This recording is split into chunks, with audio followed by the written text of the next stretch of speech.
నహి ప్రపశ్యామి మామాపనుద్యాత్ యచ్చోకముచ్చోషణమింద్రియాణాం ఆవాప్య పూమావసపత్నమృద్ధం రాజ్యం సురాణామపి చాధిపత్యం. పద అర్థం: నహి ప్రపశ్యామి, నేను అసలు చూడలేకపోతున్నాను. మమ అపనుద్యాత్, నా నుండి తొలగించగలదని. యత్ శోకం, ఈ శోకం.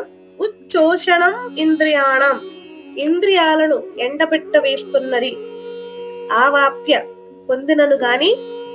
భూమౌ, భూమిపై. అసపత్నం బుద్ధం రాజ్యం, శత్రువులు లేని అపారమైన రాజ్యాన్ని. సురాణాం అపి చ ఆధిపత్యం, దేవతలకైన ఆధిపత్యాన్ని కూడా. ఇప్పుడు తాత్పర్యం చూద్దాం రండి. అర్జునుడు అంటున్నాడు, నా హృదయాన్ని కాల్చేస్తున్న ఈ దుఃఖాన్ని తొలగించగల సాధనం ఏది నాకు కనిపించడం లేదు. శత్రువులు లేని భూమిపై పరిపూర్ణమైన రాజ్యాన్ని పొందిన, దేవతల ఆధిపత్యాన్నైనా పొందిన ఈ శోకాన్ని తొలగించలేను. ఇప్పుడు సందర్భం చూద్దాం రండి.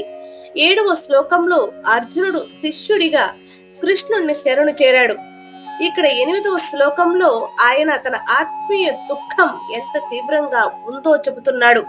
భౌతిక సుఖాలు, రాజ్యాలు, లోకాధిపత్యం కూడా ఈ బాధను తొలగించలేవు అని అర్జునుడు స్పష్టం చేశాడు. ఇక్కడ నుంచి కృష్ణుడు గంభీరమైన ఆధ్యాత్మిక ఉపదేశం మొదలు పెడతాడు. భగవద్గీత మరింత మందికి చేరువ కావాలి అంటే నా వీడియోని మీరు తప్పకుండా లైక్ చేయాలి. లైక్ చేసి మరింత మందికి చేరువయ్యేలా చేస్తారు అని కోరుకుంటున్నాను. ధన్యవాదాలు.